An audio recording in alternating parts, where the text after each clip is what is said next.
আল্লাহ নবী বুক ভরা আশা নিলেন, মনে টানার ইচ্ছা, মনে টানার বাসনা। মক্কার মানুষেরা আমাকে ভালোবাসে, আমাকে সবাই তো মোহাব্বত করে, আমার কথা শুনে, তাহলে নিশ্চয়ই এই কথাটা মেনে নেবে। আল্লাহ নবী সকাল হয়ে গেল, সুবহে সাদেকে ঘুম থেকে মানুষের ওঠার আগে মক্কা শরীফে একটা পাহাড় আছে, পাহাড়টার নাম আবু কুবাইস পাহাড়। ওই পাহাড়ের উপরে তিনি দাঁড়িয়ে গেলেন, মক্কাবাসীদেরকে আহ্বান করলেন, ডাকলেন। এমন সুরে তিনি ডাকলেন, মক্কার মানুষেরা ওই যেই সুরে একজন বিপদে পড়লে আজ কিনা মানুষদেরকে ডাকে, এমন একটা করুণ সুরে আল্লাহ নবী ডাকলেন। মক্কার মানুষেরা দলবদ্ধ ভাবে সবাই জড়ো হয়ে গেল। চলো চলো, কোন জায়গায় মনে হয় কেউ বিপদে পড়েছে। দৌড়াদৌড়ি করে লক্ষ্য করে দেখে আবু কুবাইস পাহাড়ের উপরে আব্দুল্লাহর বেটা মুহাম্মদ দাঁড়িয়ে আছে সাল্লাল্লাহু আলাইহি ওয়াসাল্লাম।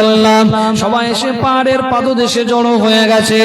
হে আব্দুল্লাহর বেটা মুহাম্মদ, কি ব্যাপার? সকাল সকাল তুমি আমাদেরকে কেন ডাকলে? মনে হয় কোনো বিপদ তোমাকে আক্রমণ করেছে, তোমাকে মনে হয় গ্রেফতার করেছে। আল্লাহ নবী মিসকিন হাসি দিয়ে, রাসূলুল্লাহর মনে বুক ভরা আশা আছে, তাদের দিকে লক্ষ্য করে বলেছিলেন, হে মক্কার মানুষেরা, আমি তোমাদের লক্ষ্য করে কয়েকটা কথা বলি। এক নম্বর হলো, আমি যদি তোমাদেরকে বলি, এই পাহাড়ের পাদদেশে, পাহাড়ের উল্টো দিকে একদম শত্রু বাহিনী তোমাদের উপরে আক্রমণ করার জন্য তীর নিয়ে, ধনুক নিয়ে, তলোয়ার নিয়ে দাঁড়িয়ে আছে, তোমরা কি বিশ্বাস করবে?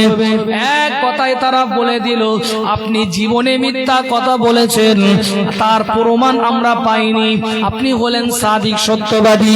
রাসূলুল্লাহ একটা কথা বললেন, আমি মুহাম্মদ সাল্লাল্লাহু আলাইহি ওয়াসাল্লাম যদি বলি এই পাহাড়ের নিচে খুললে সোনা দানার খনি আছে, তোমরা কি বিশ্বাস করবে?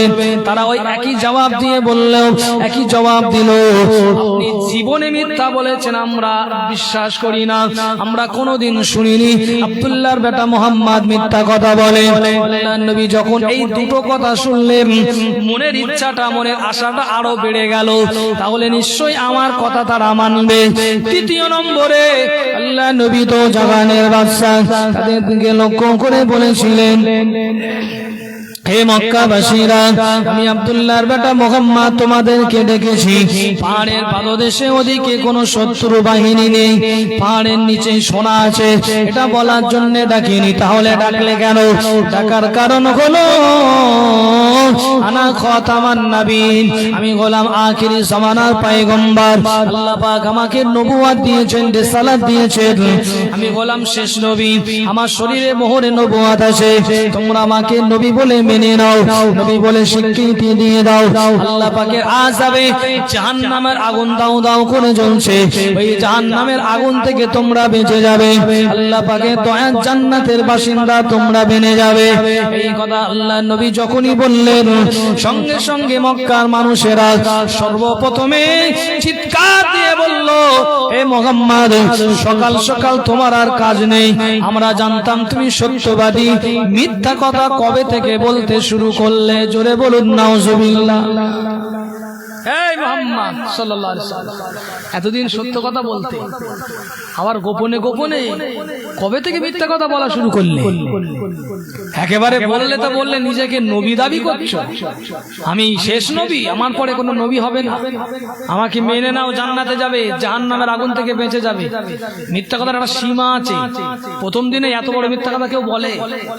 আল্লাহ নবী বারবার তাদের দিকে ফিরে এই কথাটা বললেন, বিশ্বাস করো, আমার কাছে ফেরেশতা জিবরাইল আমিন এসে কালামুল্লাহ দিয়ে যায়, কালামে ইলাহি দিয়ে যায়, কোরআনুল কারীমের আয়াতটা নাযিল হয়, তোমরা আমাকে নবী বলে মেনে নাও, তোমরা আমাকে রাসূল বলে স্বীকৃতি দাও। বারবার আল্লাহ নবী যখন বললেন, আবু জেহেল, উতবা, সাইবা বলল, সকাল সকাল আমাদের ঘুমটাকে নষ্ট করেছো, বাজে বাজে বাজে বাজে কথা আল্লাহ নবীর নামে বলছে, আর ওখান থেকে চলে যায়। এক পর্যায়ে দেখা গেল আল্লাহ নবীর নিজের চাচা আপন চাচা আবু লাহাব, যেই চাচাটি রাসূলুল্লাহ যখন 6 বছর বয়সে আব্বাজান ইন্তেকালের পরে দাদা আব্দুল মুত্তালিব ইন্তেকালের আগে তিনিও দায়িত্ব নেবেন বলেছিলেন, আমি দায়িত্ব নেব ভাতিজা মুহাম্মাদের, সেই চাচাটা নিজের হাতে কাকড় তুলে নিয়ে আল্লাহর নবীকে লক্ষ্য করে ছুঁড়ে মারলেন। এই আপনারা বলেন দুঃখ লাগবে না লাগবে না? অন্য কেউ যদি মারতো অতটা দুঃখ লাগতো না। মক্কার অন্য কোনো ব্যক্তি যদি কাকড় তুলে মারে অতটা কষ্ট হতো না। নিজের চাচা, নিজের আপন চাচা পাথর তুলে মেরেছে, গায়ে তো লাগেনি বটে কিন্তু মনে আঘাত লেগেছে, বাজে বাজে কথা বলেছে। নিজের চাচা, ছোটবেলার কথা মনে পড়ে গেল, আরে আমার আব্বাজান নেই, আমার মা নেই, আমার দাদা আব্দুল মুত্তালিব চলে গেছে। এই সেই চাচা তো, যে চাচা আমাকে মানুষ করার জন্য বলেছিল আমি বড় করব, দায়িত্ব নেব, তাই তো নাকি? সেই চাচা আজকে সঠিক কথা বললাম, আমি হক পথে আছি, আমি তো কোনো খারাপ কথা বলিনি, ভালো কথা বলেছি। এই কথা বলার কারণে আমাকে পাথর তুলে মারলো।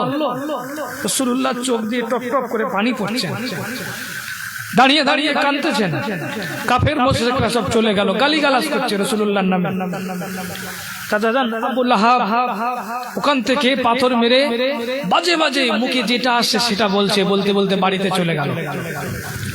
রাসূলুল্লাহ ওই জায়গায় দাঁড়িয়ে দাঁড়িয়ে কাঁদছেন, চোখ দিয়ে পানি পড়ছে, একটাই দুঃখ, আমার চাচা আমাকে মারলো।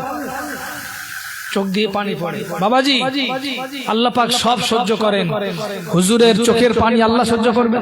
এই জোরে বলে না। আবাজান ভাইজানেরা, নবীর মোহাম্মত বুকে নিয়ে বসেছেন, শুনে রেখে দেন, আল্লাহ নবী মনটা মলিন করে বসে আছেন। ওই জায়গায় আর কেউ নেই। আম্মা জান হযরত খাদিজাতুল কুবরা রাদিয়াল্লাহু তাআলা আনহা বাড়িতে দিকে অপেক্ষা করছেন।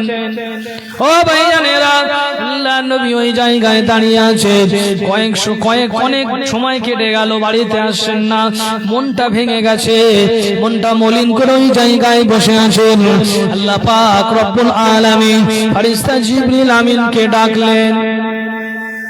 ও আমার ফেরেশতা জিবরাইল, তাকিয়ে দেখো আমার হাবিবের মনটা কত ভেঙে গেছে।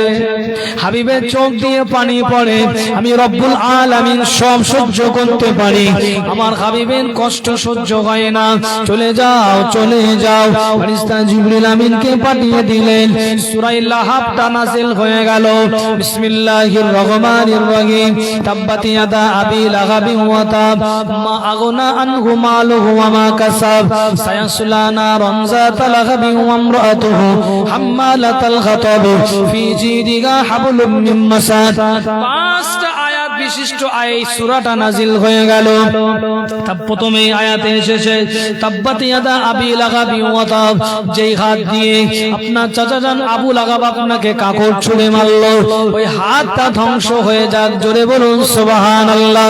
বাবাজিরা ভাইরা, মা আগনা আনহু মালুহু ওয়া মা কাসাব, সে যত মাল সম্পদ আজকে অর্জন করেছে সেই মাল দিয়ে কোনোদিন নাজাত পাবে না, সেই মাল দিয়ে কোনোদিন আযাবে জাহান্নাম থেকে বাঁচতে পারবে না। সায়াসলা নারান যাতা লাহাবিন ওয়া ইমরাতুহু, ওই আবু লাহাব আর তার বিবি নাম হলো উম্মে জামিলা, দুজনাই জাহান্নামে চলে যাবে। এইভাবে করে যখন আয়াতটা নাযিল হয়ে গেল, আল্লাহর নবী ওখান থেকে বাড়িতে ফিরে এসেছেন। যেহেতু এটা কোরআনুল কারীমের আয়াত, সাহাবায়ে কেরামদের সামনে যখন বললেন, আল্লাহর নবী সাহাবীরা আয়াতটা নিয়ে সব চর্চা করছে, বলা বলি করছে। এই সংবাদটা আবু লাহাবের কানে চলে গেল। আবু লাহাবের বিবি আল্লাহ রাসূলের চাচি আম্মা যার নাম হলো তার উম্মে জামিলা, স্বামীর কাছে গিয়ে ডেকে ডেকে বলে, হে আমার স্বামী আবু লাহাব, আপনি কি শোনেননি আপনার বিপক্ষে মুহাম্মদ আর তার সাহাবীরা কি বলে? আপনি কি শোনেননি আমি জাহান্নামে যাব, আপনি জাহান্নামে যাবেন, আপনার হাত ধ্বংস হয়ে যাক। এত বড় বড় কথা আপনার ভাতিজা মুহাম্মদ বলে বেড়ায়, আপনি কিছু বলেন না কেন? আপনার নিজের ভাতিজা বলে আপনি কিছু বলেন না। আবু লাহাব নিজের বিবিকে ডেকে ডেকে বলে, তুমি একটু শান্ত হও, তুমি একটু শান্ত হও, আমি আলোচনা করব আবু জেহেলের সঙ্গে, সবার সঙ্গে আলোচনা করে একটা ডিসিশন নেব। না না না না না, ও ভাইজানেরা, আব্বা জানেরা, মায়েরা, বোনেরা, উম্মে জামিলা আল্লাহর নবীর চাচি আম্মা জান স্বামীকে ডেকে ডেকে বললেন, আপনি যদি কোনো ব্যবস্থা না নেন এর প্রতিশোধ আমি নেব, এর প্রতিশোধ আমি নেব। আমার নামে কথা বললে আমি সহ্য করব না। তোমার ভাতিজা তুমি সহ্য করতে পারো, আমি সহ্য করব না। বাড়িতে চলে এলো। বাড়িতে এসে ঘরের ভিতর থেকে বিরাট বড় একটা তরবারি বার করেছে। ওই তরবারিতে কয়েকদিন ধরে বিষ পান করিয়েছে, কয়েকদিন ধরে বিষ মাখিয়েছে। বিষ মাখিয়ে সব সময় সুযোগ খুঁজে খুঁজে বেড়ায় আব্দুল্লাহর বেটা মোহাম্মদকে কখন একা পাবো, একা পেয়ে এমন করে আক্রমণ করবো। বাজান ভাইজানেরা, সব সময় উম্মে জামিলা লুকিয়ে লুকিয়ে দেখে আব্দুল্লাহর বেটা মোহাম্মদ কোন জায়গায় আছে। এক তারিখে আল্লাহ নবী তো জাগানের বাদশা হাবিবুল্লাহ নবী জনাবে রাসূলুল্লাহ কাবা বাইতুল্লাহর সামনে হযরত আবু বকর সিদ্দিককে নিয়ে কোরআনুল কারীমের শিক্ষা দিচ্ছিলেন, কোরআনুল কারীমের আয়াতটা বোঝাচ্ছিলেন। এমন সময় আল্লাহ নবী বসে আছেন, পিছন দিক দিয়ে এইভাবে দুজন সামনাসামনি বসে আছেন। আল্লাহ নবী যেদিকে মুখ দিয়ে বসে আছেন, আবু বকর সিদ্দিক আল্লাহ নবীর দিকে মুখ দিয়ে বসে আছেন। পিছন দিক দিয়ে উম্মে জামিলা লক্ষ্য করে দেখলো, ওই তো আমার ভাতিজা মোহাম্মদ বসে আছে, সাথে কোনো তলোয়ার নেই, কোনো তীর নেই, কোনো ঢাল নেই, খালি হাতে আছে, সঙ্গে আবু বকর আছে। পিছন দিক দিয়ে তলোয়ার মারবো, পিছন দিক দিয়ে তলোয়ার মেরে দুনিয়া থেকে সরিয়ে দেব। একবার জোরে বলুন নাউজুবিল্লাহ। তলোয়ারটা খাপ থেকে বার করে দোল লাগিয়ে আল্লাহর নবীকে মারবে বলে হযরত আবু বকর সিদ্দিক রাদিয়াল্লাহু তাআলা আনহু আল্লাহর নবীকে ডেকে বললেন, ইয়া রাসূলুল্লাহ, আল্লাহ পাকের নবী হুজুর বেয়াদবি মাফ করুন, মুস্তাগিরা ক্ষমা করুন, হুজুর আপনার চাচিমা আসছে, পিছন দিক দিয়ে হাতে অলঙ্গ তলোয়ারি রয়েছে, আপনাকে মারবে। আল্লাহ নবী হযরত আবু বকরকে ডেকে ডেকে বলেছিলেন, হে বাবা আবু বকর, শুনে রেখে দাও, লা তাহজান, চিন্তা করো না, ইন্নাল্লাহা মা'ানা, আল্লাহ পাক আমাদের সঙ্গে আছেন। হযরত আবু বকর তিনি এমন করে বিচলিত হয়ে পড়ছেন, চিন্তিত হয়ে পড়লেন, আমার কাছে তো কোনো ঢাল নেই, আমার কাছে তলোয়ার নেই, কি করে আল্লাহর নবীকে বাঁচাবো। আল্লাহর নবীর চাচি আম্মা জান উম্মে জামিলা ওই তলোয়ারটা নিয়ে যখন কাছে চলে এসেছে, আল্লাহ পাক রব্বুল আলামিন মহাগ্রন্থ সর্বপ্রথম উম্মে জামিলা বলে, হে আবু বকর, তোমার সামনে তোমার যাকে তোমরা নবী বলে মেনে নিয়েছো মুহাম্মদ সাল্লাল্লাহু আলাইহি ওয়াসাল্লাম তোমার সামনে ছিল, কই আমি তো তাকে দেখতে পাই না, তার আওয়াজটা আমি কানে শুনতে পাচ্ছি, কিন্তু আমি তো তাকে চোখে দেখতে পাই না। হযরত আবু বকর বলেন, আমার সামনেই তো আমার নবী বসে আছে। উম্মে জামিলা বলে, আমি দেখতে পাই না।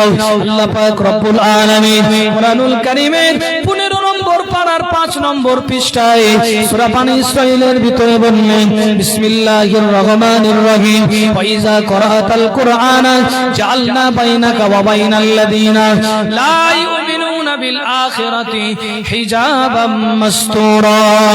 ইয়া মারহাবি ওয়া ইযা করাতাল কুরআনা, আপনি যখন আপনার সাহাবী আবু বকরকে কোরআনের শিক্ষা দিচ্ছিলেন, আর আপনার চাচি আম্মা উম্মে জামিলা মারার জন্য এসেছে, জাআলনা বাইনাকা, আমি আল্লাহ পাক আপনার মাঝখানে, ওয়া বাইনাল লাযিনা লা ইউমিনুনা বিল আখিরাতি, যারা আখিরাতের প্রতি ঈমান আনে না, তাদের মাঝখানে হিজাবাম মাসতুরা, একটা লুকায়িত পর্দা লাগিয়ে দিয়েছিলাম। ওই পর্দার জন্য আপনার চাচি আম্মা জান আপনাকে দেখতে পাইনি। জোরে বলুন সুবহান, চিৎকার করে বলেন না সুবহানাল্লাহ। হিজাবা মাসতুরা, লুকায়িত পর্দা। হুজুর আছে, সব বুঝতে পারছে, হাফেজে কোরআন আলেম মানুষ, সব বুঝতে পারছে, খুব ভালো লাগছে না। কোরআনুল কারীমে এসেছে, হুজুর হে আমার হাবিব, আমি আপনাকে বাঁচিয়েছিলাম, হিজাবাম মাসতুরা, লুকায়িত পর্দা লাগিয়ে দিয়েছিলাম। উম্মে জামিলা বলছে, কই, আমি যে দেখতে পাচ্ছি না। আবু বকর সিদ্দিক বলছে, এই তোমার সামনেই বসে আছে, আওয়াজ শোনা যাচ্ছে কিন্তু দেখা যায় না।